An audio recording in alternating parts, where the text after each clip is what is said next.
Right, let's get started. Good afternoon. My name is Kaylee Haga. I'm the Director of Communications and Community Relations here at Eastern Carver County Schools. I want to thank everyone for joining us this afternoon for our second and last middle school information session. Delighted to have principals from our middle schools here as well as district leadership to get us underway. Some logistical questions. We're going to go through the presentation, which some of you may have seen already, and then we will have time for questions and answers at the end. We'll get through as many questions as we can.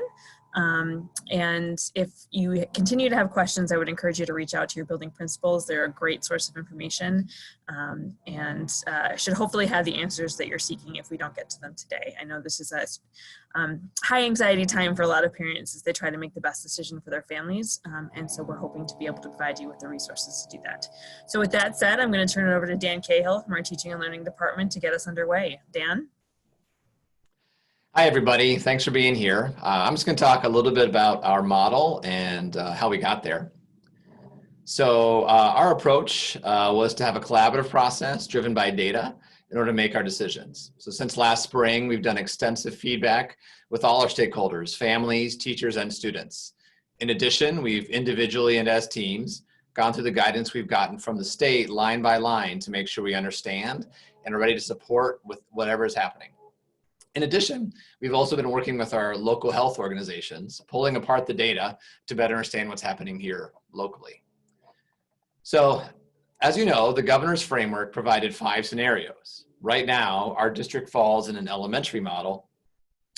Right now, our district falls into an elementary in-person and a secondary hybrid model. Of course, that data can move around from week to week. So it's important for us to look both at where we are in one point in time as well as trends when we think about how to start the year. So for middle school, based on that information, we'll be starting in a hybrid model. And under this model, students and teachers will follow a block schedule with our odd period sessions on one day, followed by the even numbered periods the next day. In addition, right now we're working on exploring how to use technology to ensure high levels of learning for students who are at home and for the students who are meeting in person. We've also instituted a number of different measures to keep the students in our building as safe as possible, including adding face coverings, ensuring social distancing and limiting capacity in all of our spaces. We're also adding more cleaning routines and disinfecting, and added enhancements to buildings such as increased airflow and hand sanitizer to stop the spread. We'll also be ensuring that we have meals available to students even when they're at home in this model. Some of our families will be choosing the Online Learning Academy. In the Online Learning Academy, we'll be delivering learning through Google Classroom, a flexible learning management system that allows us to deliver our curriculum and instruction in a variety of ways. All of the classes in the Online Learning Academy will be taught by a District 112 teacher who's familiar with our instructional models and the levels of expectations at each level. Our teachers at all levels will begin the year by building a strong sense of community and connection among the students and staff, even though they'll never be in the same space. And they'll continue to do so through virtual check-ins daily and also provide students the academic support they need to stay on track throughout the year.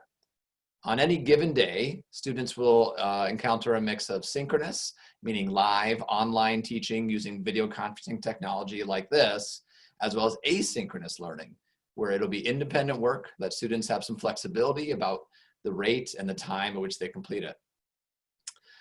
In order to make sure we have enough stability to have a high quality program, we're asking parents and students to commit through January 22nd, which is the end of the end of the semester for secondary buildings.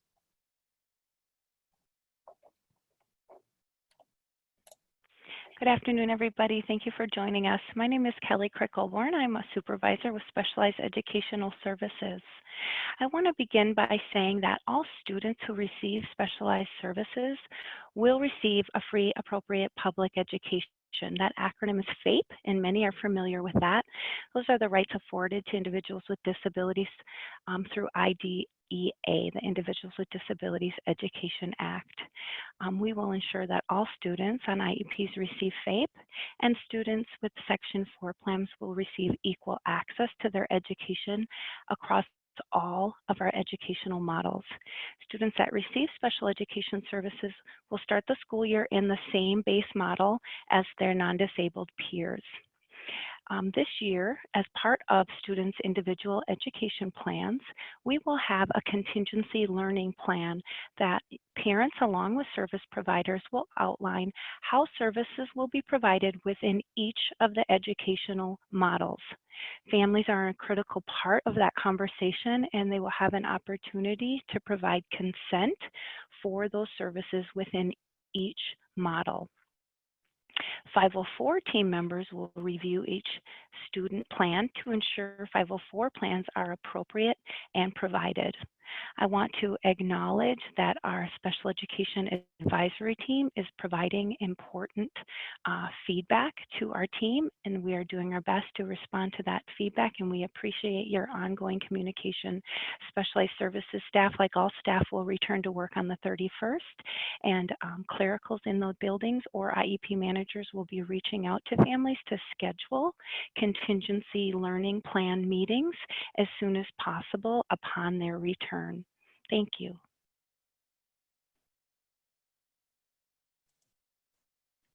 Good afternoon. I'm Dee Dee Caring. I'm the Finance and Operations Director for the school district, and I want to talk a little bit about our building health and safety. So as mentioned earlier, face coverings as mandated by the governor will be worn by all staff and students. Some masks will be provided to staff and students. We will have on hand additional masks for those who forget, lose their mask, or when masks become malfunctioning. Every classroom in the district was evaluated by a third-party testing agency in February of 2020. The Institute of Environmental Assessment measured all classrooms while school was in session with children fully occupying the rooms for measuring relative humidity, temperature, carbon monoxide, and carbon dioxide levels. The amount of carbon dioxide, or CO2, present in the air is a good indicator of ample fresh air. Some of our newest buildings actually use CO2 levels to control the amount of fresh air that enters the building through the building automation system. The testing completed in February indicates that the average amount of CO2 in our building is far less than the target of 1,200 parts per million, meaning that the airflow is very good in our schools. Hand sanitization stations will be set up throughout all of our district buildings. Next, when we look at the cleaning process, throughout the day, we will be cleaning frequent touch points in our buildings. They'll be sanitized. This includes door handles, handrails, light switches, elevator call buttons, toilet and sink handles, etc. Each evening, classrooms, service counters, tables and chairs in common areas will be disinfected. Where school will not be held for an entire day, such as Wednesdays, we will perform a deep clean on all commons areas and classrooms. We will be providing cleaning kits in each of the classrooms, and the kit will be made up of a carrying case, gloves, disinfectant, hand sanitizer, paper towels. The products will be replenished as needed. So similar to what you've seen in stores or other public places, we will have signage that will indicate for staff and student which directions to go, how to keep distance, where necessary, also in serving lines. Plexiglass barriers will be both portable and permanent in nature. Our reception counters, we will have permanent plexiglass, but we might have plexiglass when we're using a one-to-one with a student. Next, if we look at our transportation plan, routes were set up for the all in classroom scenario that would naturally reduce the passenger load to meet the Minnesota Department of Ed guidance in the hybrid scenario without causing major changes, confusion, and disruption. Adjusting standard procedures to control adequate passenger counts to meet the Department of Education guidelines includes limiting alternative address requests, not permitting extra riders, and limiting routes changes to twice a month. Routes will be designated to operate in a transit model for each school. drivers will run the same route every day, no matter what the hybrid group goes to school that day. Bus stops and times will remain the same, and it's understood that there may be days when there is no rider at that bus stop. Ridership will be monitored regularly with plans to make adjustment where needed at the next scheduled route change date. As far as safety protocols for our for our transportation, drivers will be required to wear masks. Drivers will complete a health screening checklist each day before embarking on a route. As a requirement of the Department of Ed, the passenger seat behind the driver will remain empty to maintain approximately 6 feet distance between the driver and passengers. Windows and roof vents will be open when weather permits to increase fresh air flow. Buses will be cleaned between each run, and they will also be cleaned at the end of the day with an electrostatic sprayer and approved chemicals. Students will be encouraged to load the bus from the back to the front during morning routes in order to minimize passenger contact.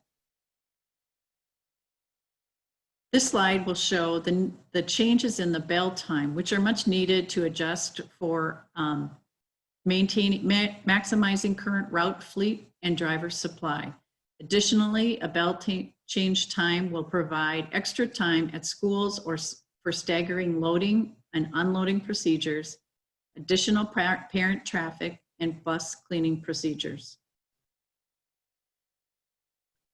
Students at Eastern Carver County Schools will have multiple ways to access meals this fall, depending on their grade level and learning model choice. On days when your student is learning in their building, they will visit the kitchen and cafeterias as they have in previous years, but with extra safety and physical distance measures in place. For the middle schools, students will be offered a 3-day meal kit, depending on the day whether they're an A or B schedule. So if a student is on A and B, as an A schedule, meals will be sent home on Tuesday for consumption of the food for the next 3 days. It'll include 3 breakfast and 3 lunch. And of course, as in the past, free for students on free and reduced lunch. There'll be standing orders through advisory or contact in the school office. And there is the possibility of delivery if needed. If the student is a 5-day distance learning student, then there will be a learning meal kit for 5 days. Again, breakfast and lunch included for each of the 5 days. If they participate in this, the 5-day meal kit will be picked up at Chaska High School on Tuesdays from 10:30 to noon. To order, you will contact the office. Again, free for students on free and reduced lunch. One further option will be a daily meal pickup. As an alternative option to meal kits, all students K-12 can pick up daily meals from Chanhassen High Schools. As far as safety with our school nutrition, it's always a priority, but this year we've added some additional measures. All staff will be wearing masks, gloves, and face shields, when the task allows, during prep and service of meals. Plexiglass or glass barriers are in place at all serving lines and point of sale to eliminate any exchange of droplets. Student purchases will be contactless at the point of sale. Food items will be single serve or served to them to avoid communal serving utensils.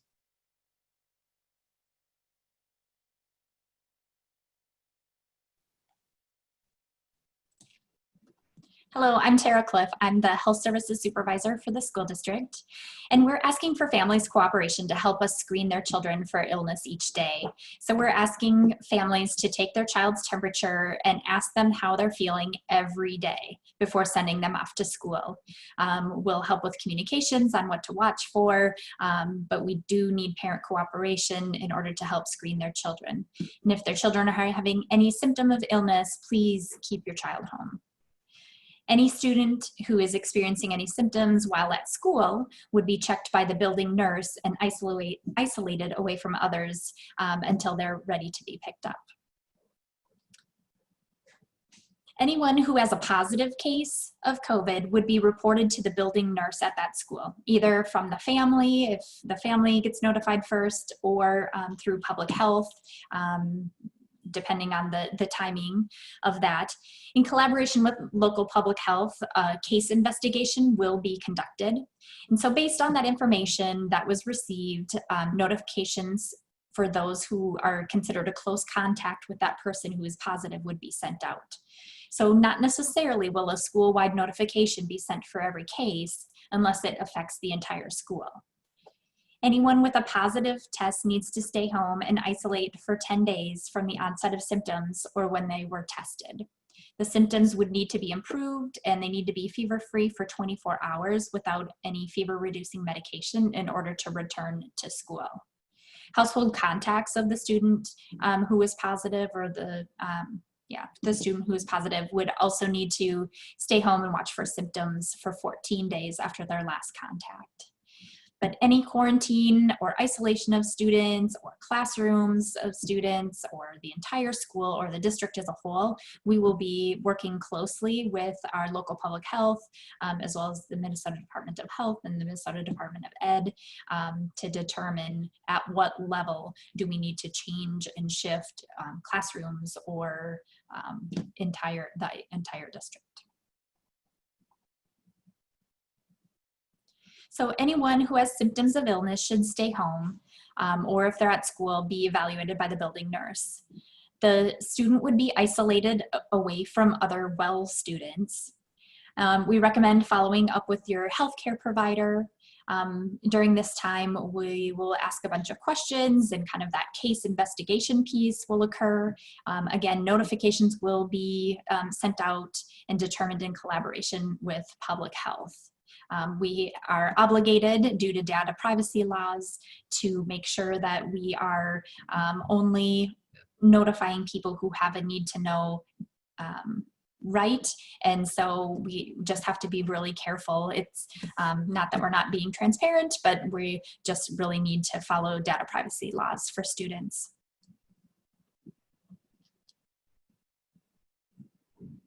So then if you are determined that you are a contact of somebody who tested positive, or you're a contact of somebody who's symptomatic, those people would also be evaluated by the building nurse or asked to stay home.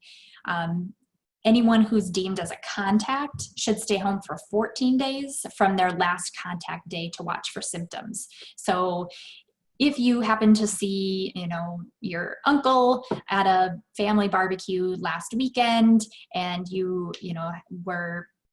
spent a lot of time with your uncle, you found out that he tested positive. So you would wait 14 days from last Sunday when you were with him to watch for symptoms. And then if symptoms develop or you or your child test positive, then we would go into that guidance for positive cases. Thank you.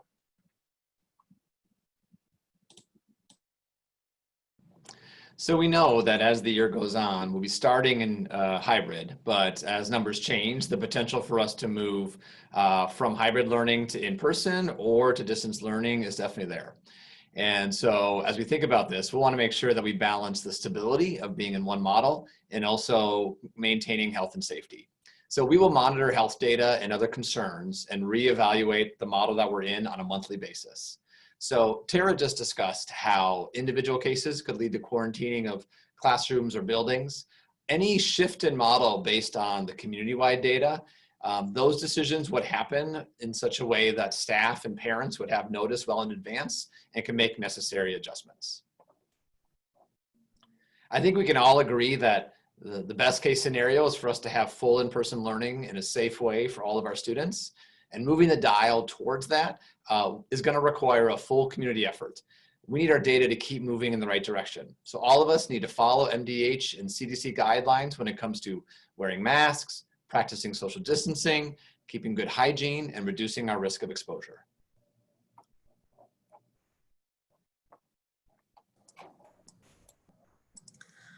Great, thank you, everybody. Now I'm going to move to the questions. As a reminder to those folks that are in the Zoom or on Facebook to shoot questions our way, and we'll do our best to answer as much as we can. I'm just going to call on principals. I know the Socratic method is not fun, but I think it's easier than the awkward silences. So I am going to start with Beth Holm from East. Can you walk us through what a typical day is going to look like for students? Are they going to move between classes? How are we going to help support them? What is that day going to look like for our kiddos? Sure, thanks, Kaylee. Yeah, so our students will be following a block schedule at the middle school. So we reduce the number of classes per day this way, so there'd be less time in transition as well as less exposure on a daily basis. So students on Mondays and Thursdays will be following their odd block schedule. So they'll go to their advisory to start the day and then go through hours 1, 3, 5, and 7.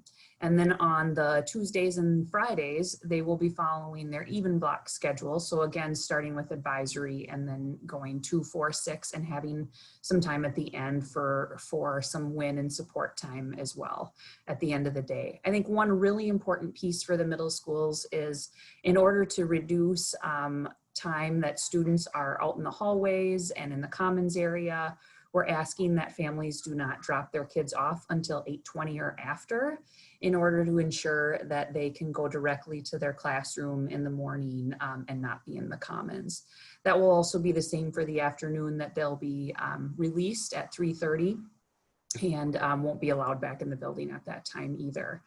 Our passing times are going to be staggered. We doubled our passing time so that our staff can stagger our release times from class to class in order to ensure less students are in the hall at the same time.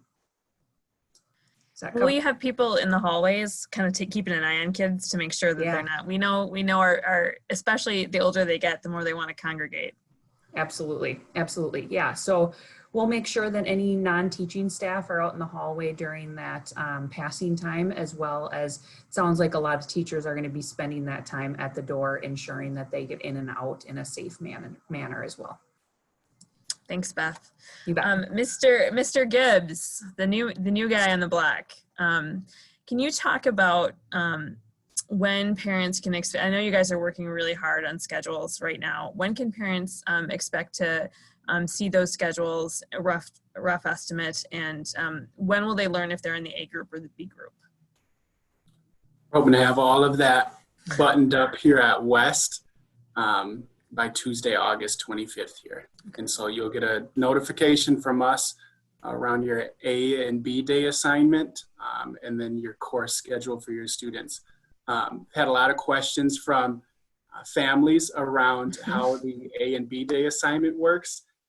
Some folks wondering if it's by last name, if it's by grade, and it's actually really a complex formula that we're using as a district that has a lot to do with course selections and making sure that at each level we can offer our students their course selections alongside their A and B day assignment.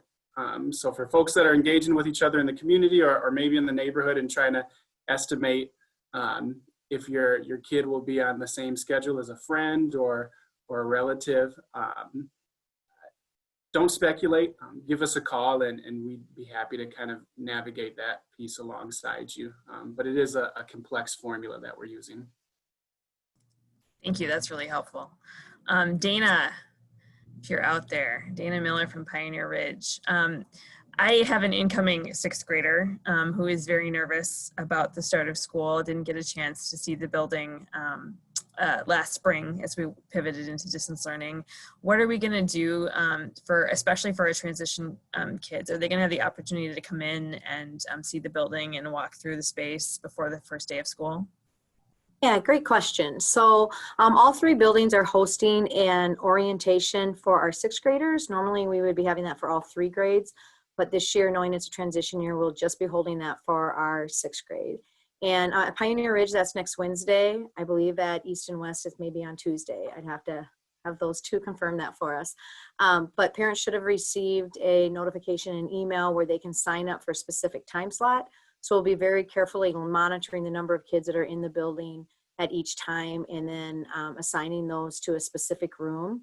And our teachers will be here, so they'll have the opportunity. They're super excited and advocated strongly that they be here and meet those kids, because they're feeling probably as disconnected as our kids are and wanting to have that connection with them. So they'll be here at the building, and students will learn, you know, about their classes and their schedule and what team they're on and so forth at that time.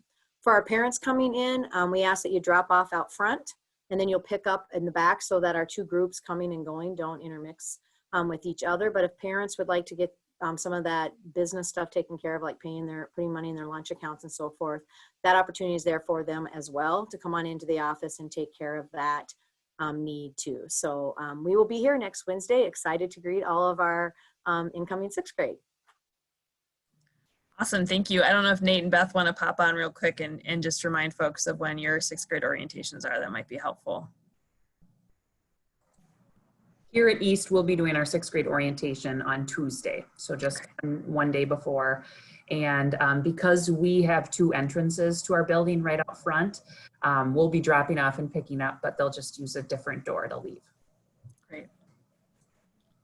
Here at West, our orientation is on Thursday. Okay, fantastic, thank you. Tara Cliff, I think this is a question for you. And we've had this question come up in pretty much every info session we've done. I think one of the complicating factors of COVID symptoms is that they have so much in common with other symptoms. If students have a different diagnosis, should they be sharing that with their school nurse staff to come back sooner? And if a student is quarantining because they have symptoms, should their siblings also, like if it's just a sore throat, should their siblings also be staying home if there's a concern? Yeah, those are good questions. Yes, if somebody in your house is experiencing symptoms, presumably of COVID, everybody should be staying home to be watching for symptoms as well. And it is really tough, and I acknowledge that symptoms of COVID a lot of times look like other illnesses. You know, they could look like allergies or colds or influenza, or even in our younger kids, the stomach flu, because nausea and vomiting and diarrhea can also be a sign. So it makes it really tricky to nail down exactly, is this COVID or is this something else? And outside of having an alternate diagnosis from your healthcare provider, we have to assume that it's COVID, and we will be following the COVID exclusion guidelines. If you feel that it is something else, by all means, talk to your healthcare provider. You know, if we have documentation that your child has strep throat or they have norovirus or something else, you know, then they can return to school quicker based on that alternate diagnosis. And I may have missed it, but siblings stay home too? Yes. Yep. Okay. Everybody in the house should stay home if somebody's having symptoms. Thanks, Tara. Okay, let's see. This could go to really any one of the, I guess we'll keep rotating. I'll go to Beth. If a student has to quarantine, whether they're sick or they're quarantined because of contact, how will they have access to their classroom? I'm assuming the learning continues. Yeah, great question. Yeah, obviously students will still have contact with their classrooms if they are quarantining because they are at home. I think it was mentioned previously, for sure Dan talked about the fact that Google Classroom will be the platform that all of our teachers are expected to use, as well as all of them will have the expectation of sharing a week at a glance with families. So that even if students need to be quarantined at home, if they are quarantined and not sick, they could still log into their Google Meet with their classroom to start out the day and make sure they know what's happening. And then they'll be able to get instruction from there. I know another question that we've been getting a lot is if they're quarantining on Monday and Tuesday and they're A kids, can they come on Thursday and Friday? And at this point, we really don't know if that's going to be possible because of our meeting our max capacities. So at this point, I would say no. But obviously, as we build the schedule and figure out how everything goes, you know, that's something we can discuss throughout the year. Thanks, Beth. Nate, Mr. Gibbs, can you walk us through what that Wednesday is going to look like when everybody's on distance learning? Is that going to be, I know you weren't here in the spring, but we've talked about sort of the difference in the approach to distance learning in the spring versus what it's going to be here in the fall. Can you talk about what that looks like? Yeah, so Wednesday is going to be a day where all of our students are engaged in at-home learning. You're really going to see a mix of learning opportunities for students on Wednesdays. In teacher and administrator speak, we talk a lot about synchronous and asynchronous learning. Synchronous just means you have a live teacher or a live engagement happening. Asynchronous means it's not live. You'll see a blend of that on Wednesdays. So for some classes on Wednesdays, there may be assignments and activities that students are working on independently. And for some classes, there may be assignments that they're working on collaboratively with their peers.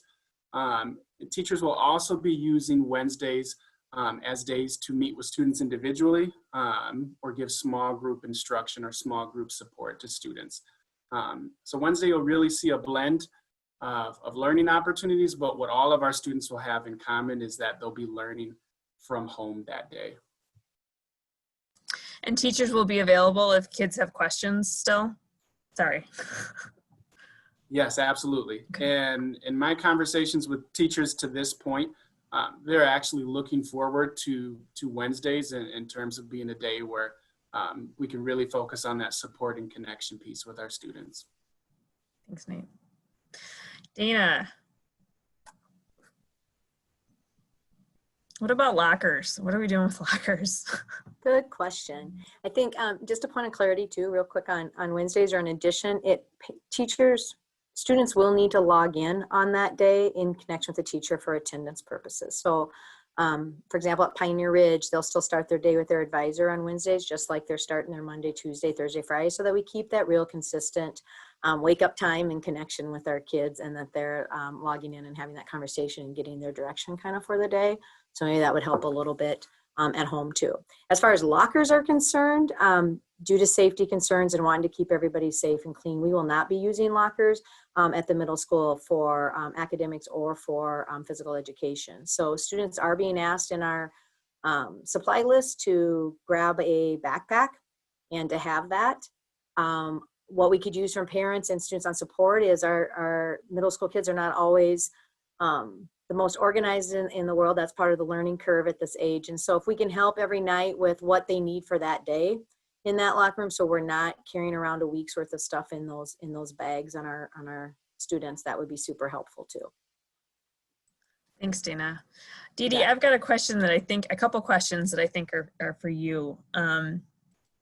Will East and West students be mixed on buses this year, or will they be on separate transportation routes?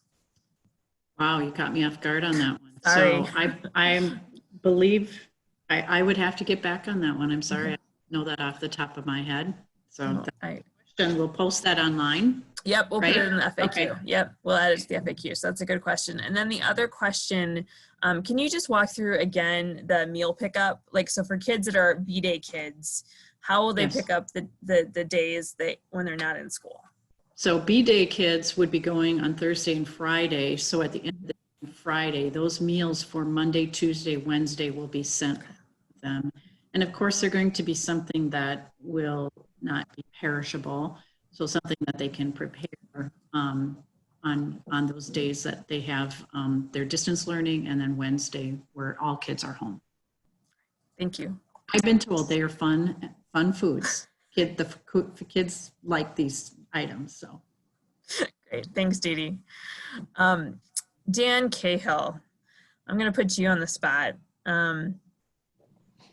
Can you talk about, I know that as a district we've been working through this, where are we at with music programs and band programs?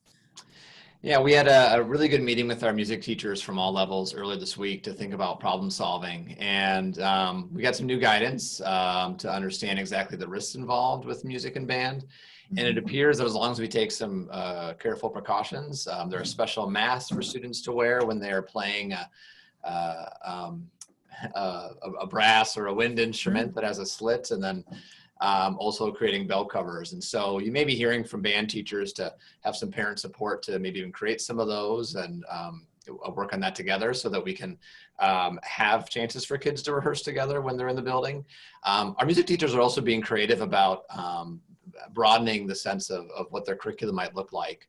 So bringing in some other elements such as music theory and production recording and music history to get kind of a fuller picture, since they know we'll have some limitations on our ability to perform and rehearse. We're also looking into some technology resources so we can create more virtual concerts. So there's a lot of really creative, interesting things that are happening. I got to say it, I was really impressed with our music teachers who are really looking for ways to make it work, and their passion both for their students and for their and for music as a whole really came through. And I'm pretty excited actually about how that's going to look, whether, you know, when we're in hybrid and even in the potential of moving into different models throughout the year.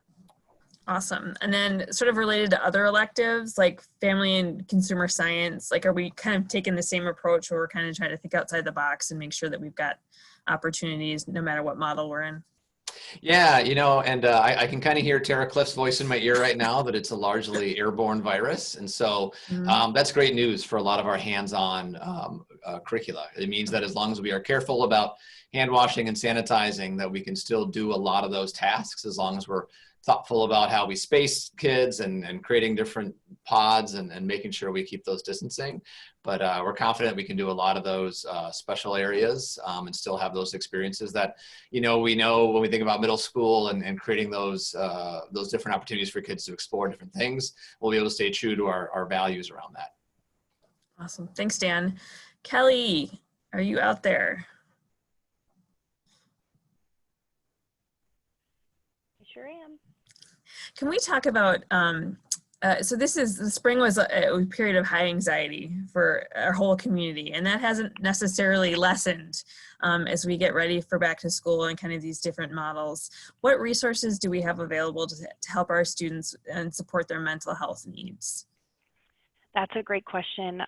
Mental health and student social emotional well-being is at the forefront of all of our staff's mind. As part of our curriculum planning and content preparation, teachers are thinking about students returning and families returning with additional stressors. So teachers will be thinking individually in their courses of how to embed some social emotional learning targets to help students, as well as additional layers of support for students who need additional. As you likely know, we are PBIS district, Positive Behavioral Intervention and Support, and part of PBIS is social emotional well-being at the foundation of all learning. So all of our schools have supports and layers for social emotional learning, and our health services department in partnership with all of our buildings are developing additional layers for tier 2 or tier 3 for students and families that have additional stressors, including specific lessons, interventions, and home supports, as well as homeschool connections. So we really ask that if your student is struggling, if your family is struggling, that you reach out. We are here to partner and support you. We'll be able to help connect you with resources within our schools, within our districts, and within our county and larger community. And we're here to help connect you with resources that might help your family. Thank you so much. That's really helpful. Beth, my scheduling nerd. So is there going to be a different process this year? So for instance, if somebody wants to request a schedule change because maybe they're not comfortable with music in a different format, is there going to be a different process this year, or who would they contact if they want to shift things around?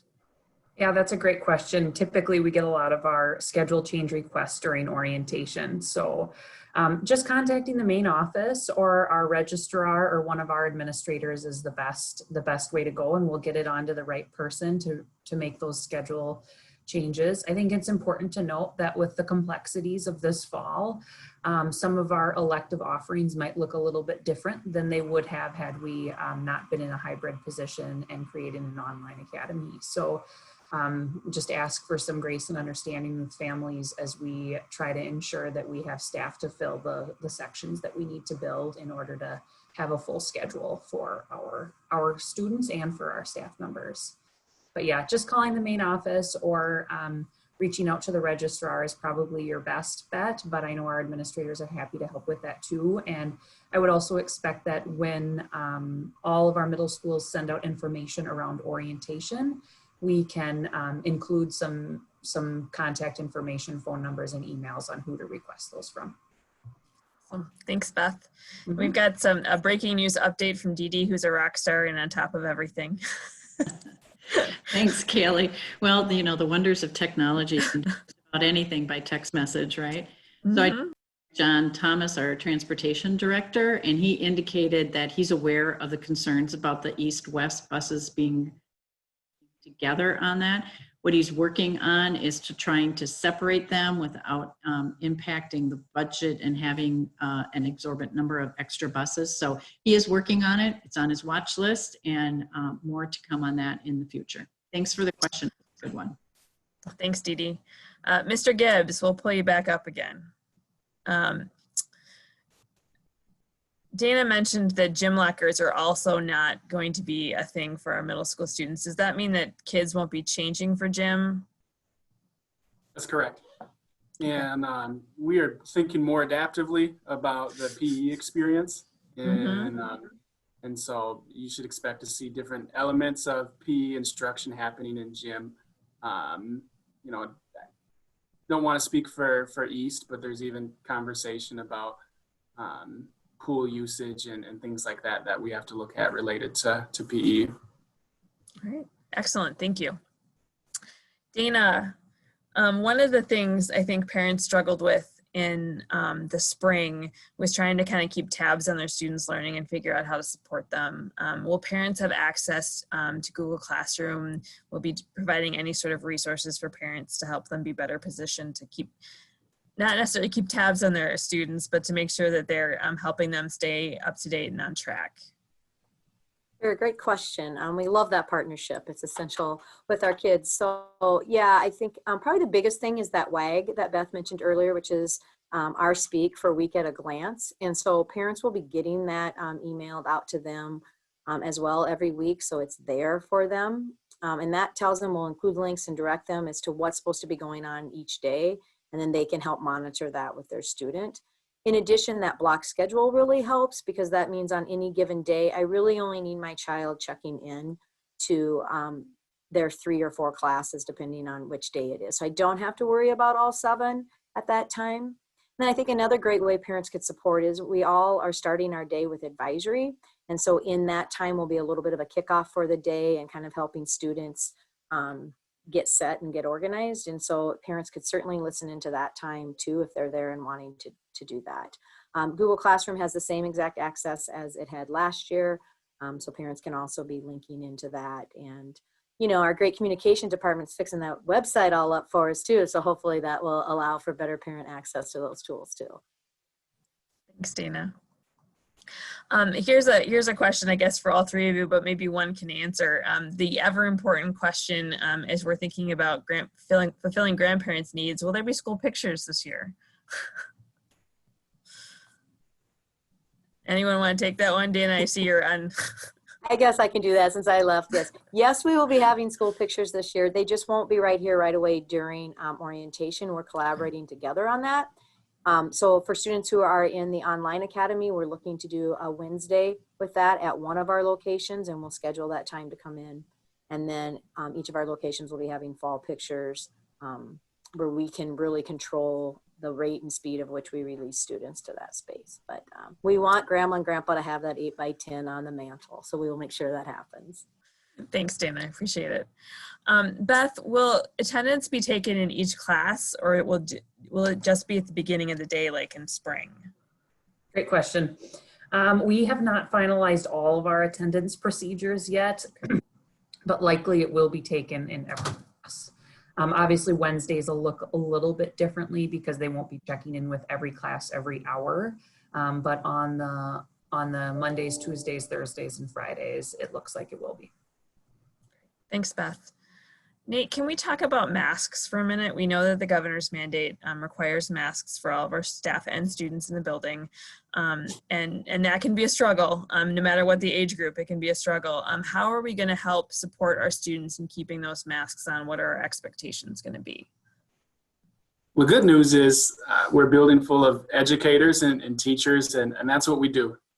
We teach expectations, and our commitment is to teaching that expectation with a level of urgency, because it's important that students are wearing masks and protecting themselves and protecting others, but also teaching that expectation in a way that's developmentally appropriate and in a way that builds community. And so you'll see the mask expectations kind of wrapped into our PBIS work, and we're really just committed to proactively engaging with all of our learners around understanding the why with masks, and really the why being the more we protect ourselves and look out for each other, the sooner we can get back into school in a more normal way. Thank you so much. Dan, I'm going to bring you back up. Can you talk about, so we're asking our families to commit to a semester if they want to do the online only, the Online Learning Academy piece.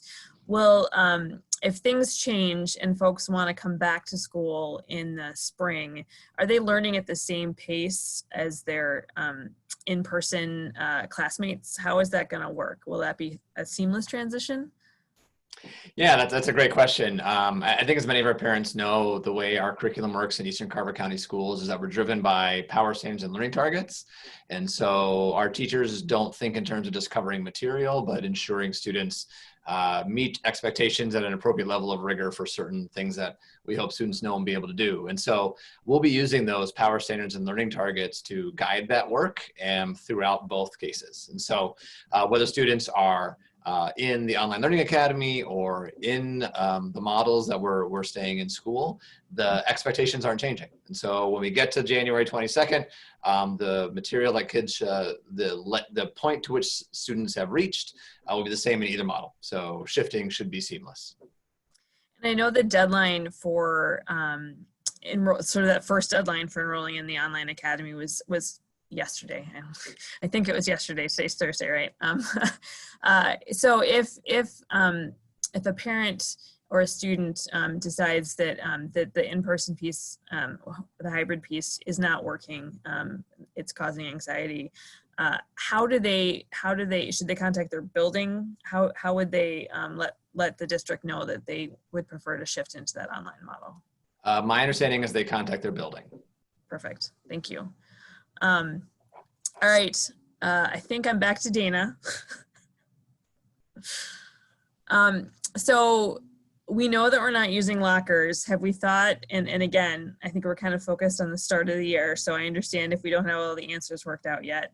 But what happens when winter comes around and we have winter gear, assuming that we have students that, my middle schooler never wore a winter coat, but assuming we have kids that are actually dressing for the weather, how are we supporting them? Great question. And I think we're going to have to add that to our middle school list. We really have been focused on the start of the school year. And to your point, Kaylee, we're usually begging them to wear a coat into the building. And so it'd be a great problem to have. So we're going to have those discussions. That's a really good discussion. And I'm going to guess that it might come to having to give them those lockers to put their coat in, but again, not their materials, because they're not going to be able to go back to them each and every day. So if I was to, make a guess, I guess my hope would be maybe we'll be able to be back in fuller learning by that time, and that will solve our problem for us. Thank you so much. And so I think the last piece I'm going to go, we've got about 10 minutes left, and I would just like to ask each of our principals, and certainly Kelly or anybody else that wants to contribute, what's the one or two things that you want our parents and our students to know as they get ready for the fall, whether it's in terms of preparation that they can be doing, or the work that you're doing, or just any sort of message that you want them to hear about this fall and coming back and being a part of your school communities? I can start off. I think the things that I'm doing with my own daughter as she gets ready for school, the first one being practicing wearing her mask. for longer periods of time. I just think it's a great way for us to help students prepare, and obviously we'll be trying to include some mask breaks within their day, but we just want to make sure that they're ready to come back and have hopefully found a mask that they feel comfortable in and have had a little bit of practice there. And I would say the other piece for me is just really being positive. I know that we're all nervous and worried about our kids and ourselves. And I think showing that positive outlook and the excitement that we have is the most important thing to model for our kids. How can they come back to school even if things are worrying or bothering them? And we can just be the best role models by being excited, which we all are. So. Thanks, Beth. I thought I heard Kelly unmute. I was going to share some similar thoughts to Beth, but I would add that along with that positive perspective is just helping your children understand that resiliency and flexibility are really important life skills. And as challenging as this time is, it is a chance for us to flex those muscles for ourselves, our flexible thinking and our resiliency, and just as a family and as a community within our school buildings, that we are here to support one another, and we will help our students be successful in this non-traditional school year. And then finally, please be in open and communication with your service providers, your teachers, your administrators, because we are here. And as I said previously, we are here to support you as a family, support your student. If you or your student is struggling, we may not be aware that they're struggling, and we would like to help and support and help make those connections. So keep us in your communication loop. Know that we're here as a resource for you and for your student. Thanks, Kelly. I guess from our perspective, I would reiterate everything everybody has said. And I think on top of that, just how excited our teachers are to be back in front of kids. They chose this profession because of their passion and love for kids. And so it's also been a hard spring and summer for them, thinking of being away from their kids. So they're working extra hard to put in all those safety precautions, and know that we'll have to be flexible as we learn and figure out things and as everything changes. But our staff is super excited to get everybody back and to be able to see kids again. So your child will be in really good hands, and we're going to take good care of them. Thanks, Dana. Nate, you want to bring us home? Yeah, I would just add, in addition to what's already been said, messaging students will consistently hear from us really is around kindness, flexibility, and empathy. And we'll continue to come back to those themes as we navigate hybrid learning and then the possibility of the other learning scenarios. And so really encouraging students to think about those as it relates to how they imagine their school year, how they imagine the classroom experience and engaging with their peers. What does kindness look like? What does it look like to be flexible, and what does it look like to show empathy? So we'll keep coming back to that message with our students, with our staff, and with our families, and just appreciate your support around at home teaching your students to those themes as well. Great. Thanks so much, Nate. Thanks to all of our principals and our administrators for being a part of this conversation. Our middle school folks are always overachievers and power through questions faster than just about anybody else. And so I appreciate all of your answers and your feedback. Going to remind folks to keep an eye on campus portal. Schedules will be there hopefully by the 25th. You'll know with A day or B day for your child, and transportation will be coming out a little bit later, but all of that will be pushed out through campus portal, so keep an eye on that. Know that we are here to answer your questions. If you weren't able to join and you're watching this after the fact, or you have a question that you just thought of that didn't get into the chat, please reach out to your building principal and ask them. They're a great resource. We are here to answer your questions. We're here for our community. Stay safe, everybody, and we look forward to seeing you in just a couple of weeks. Thanks so much for your participation today.